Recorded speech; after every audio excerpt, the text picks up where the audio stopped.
Okay, so the trial process has some people that are involved, judgment debtor and judgment creditor. So the debtor is the person who loses the case, and the creditor is the person who wins.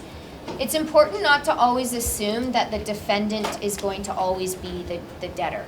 Okay? Don't always assume that they're guilty and they're going to lose, because they sometimes will successfully defend themselves in court. So don't go ahead and think this is always defendant and that is always the plaintiff. It might be the other way around. So you have 4 parts of the trial process. You've got pleading, discovery, trial, and judgment. You need to know a little bit of details about each one. Pleading is kind of the paperwork.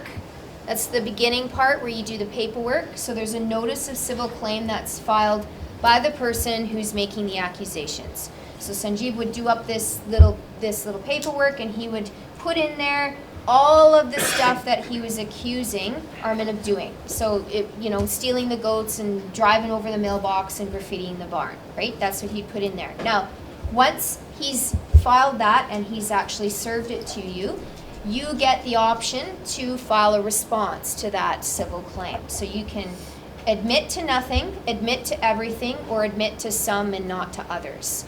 And the whole point of doing the notice and the response is to try and get the 2 parties to sort it out between the 2 of them before it keeps going, okay? The next stop is discovery. So if you don't sort it out between the 2 of you, you go to the discovery. This is kind of like a mini trial. It's intended to get the parties together in the same room. There's no judge, and you just show your hand. You show what evidence you have. You show kind of what your case would be. And from there, for instance, if there were video evidence of the goat stealing and we could clearly see the perpetrator's face, would your lawyer tell you to keep going? No, go ahead and let him take you to court with that video evidence where you can clearly see your face in there stealing the goats, right? No, your lawyer would say, you know what, I think we should probably settle. So again, the whole purpose of this step here, because it seems like it's kind of laborious, right? There's lots of stuff here, lots of steps. The whole point of this discovery process, just like that pleading part, is to get them to sort it out between the 2 of them, to get them to work it out, because you want it to not go any further, because the rest of this part here, this is expensive for everybody involved, province, taxpayer, everybody, okay? So if you get to discovery, it's kind of unclear as to who would win, or each side thinks that they have a really good case and they're convinced. You might keep going and you get to trial. In the trial, the burden of proof is on the plaintiff. So in this case, it would be on Sanjeev to prove that there was goats stolen, there was a mailbox damaged, and there was a barn graffitied. Okay?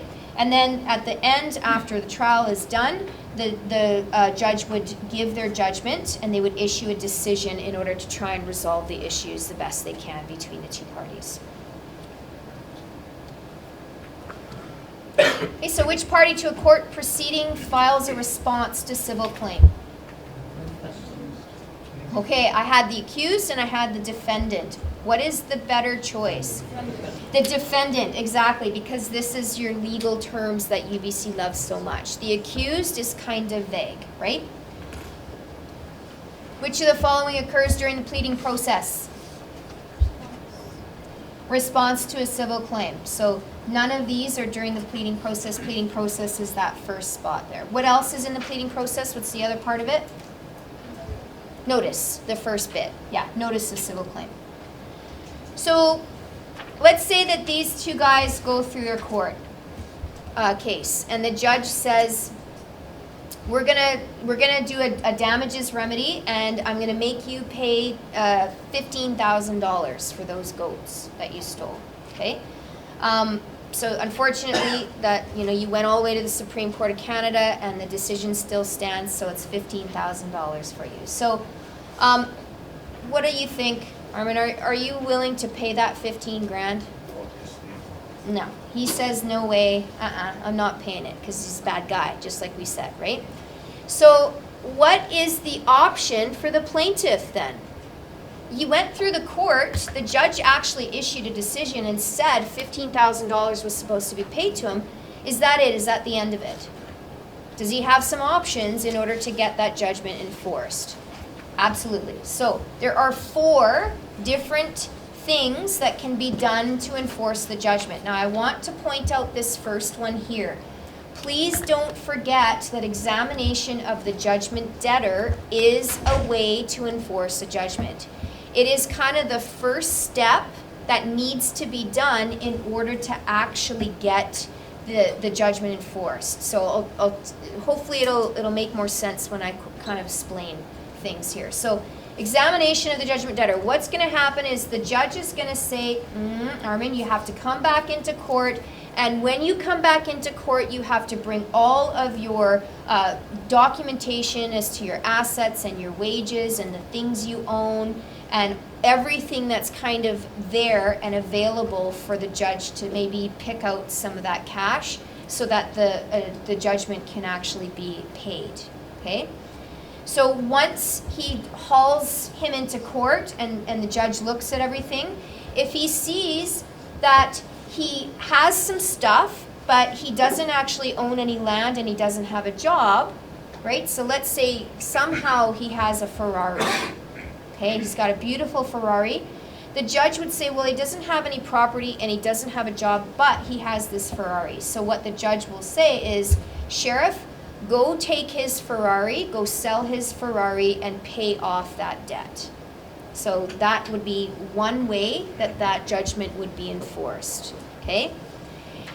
If the judge hauls you in, does this examination, and you don't own really anything of value, but you have a piece of property that you own, not any sort of personal items, you do own a piece of property, but you're jobless, then the judge might say, okay, Sanjeev, I'm going to let you register a lien on title of that property in order to say you have an interest in that land. Okay, so the debt would be paid. The debt would be paid when? When he sells his property. Yeah, when the property is sold or when you die, right? Because then your estate would pay it. So that's the whole purpose of putting a lien on a title, is to say, hey, I'm here, and they owe me money, and so now I have an interest in this property because I want to get some of that cash from that property. You still have to renew the lien every 2 years? No, the lien stays. The lien stays. So if you owned a $2 million property and you owed him 15 grand and it wasn't a real hardship for him because it's goats and, you know, he's well off too, would the judge automatically make you sell the property? Or would they just let the lien sit there and say, make a claim? I'm going to make a claim for that cash whenever it does sell or whenever this person dies. They wouldn't automatically make you sell, but if it's a real hardship for the person who the money's owed to, then in that case the judge might say, well, I'm going to make you sell. So you guys don't need to know that particulars for the exam. It's pretty straightforward. The questions are pretty simple. Again, because you'd have to be a lawyer in order to be able to answer the questions properly if they put that level of detail in there, okay? If the judge hauled you in, did that examination, you didn't own much of anything in the way of stuff or property, but you did have a job, then the judge would say, I'm going to garnish your wages. The maximum is 30% in this province, so you can't garnish any higher than 30%. Now, can the judge choose to garnish at a lower percent than 30?